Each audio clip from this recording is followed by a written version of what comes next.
OSI model in computer network. OSI model stands for Open System Interconnection Model. OSI model defines how data is transferred from one computer to another computer. In a very basic scenario, two computers connected with a LAN and connectors transfer data using the NIC. This forms a computer network. However, if both the system uses different operating systems, how can data be transferred between these two different systems? So, here comes the role of OSI model, which is a 7-layered model that defines how a data can be transferred between different systems.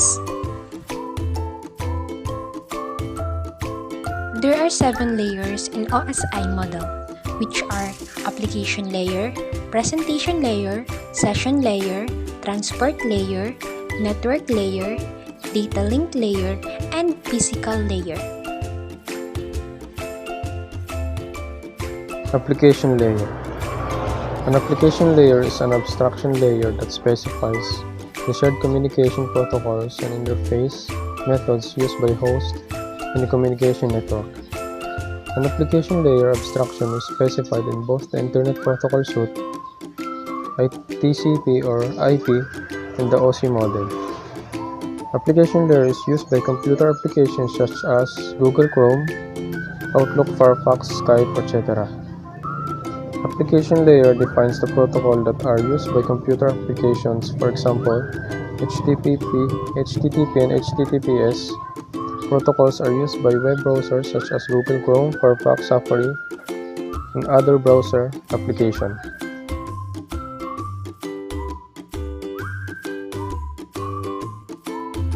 The presentation layer formats the data to represent it to the application layer. It can be viewed as the translator for the network. This layer may translate data from a format used by the application layer into a common format at the sending station. It then translates the common format to our format known to the application layer at the receiving station. The presentation layer also encrypts control information into the data, in this case, the computer to be read by the next layers. The session layer provides the mechanism for opening, closing, and managing a session between end-user application processes.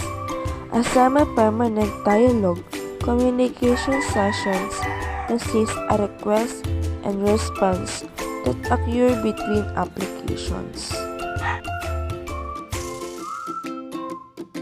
So transport, it is the purpose of this layer is to provide a reliable mechanism for the exchange of data between two processes in different computers.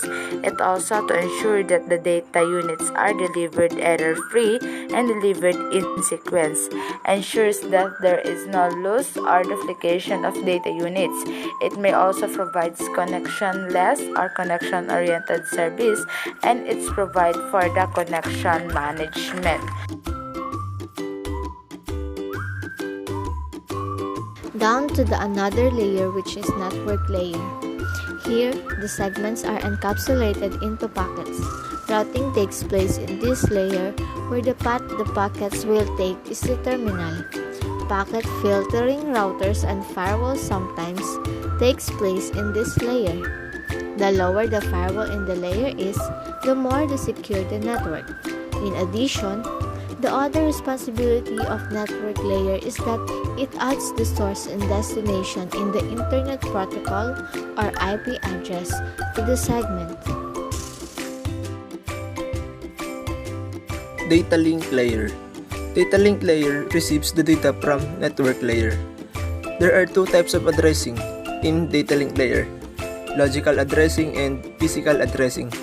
Logical addressing is assigning sender and receiver IP addresses to data packets. This is done at network layer. Physical addressing is done at the data link layer, where MAC addresses of sender and receiver are assigned to each data packets. Physical layer is the one who is responsible on converting binary sequence into signals and transfers it through transmission media. All the signals that physical layer is generating was based on the transmission media.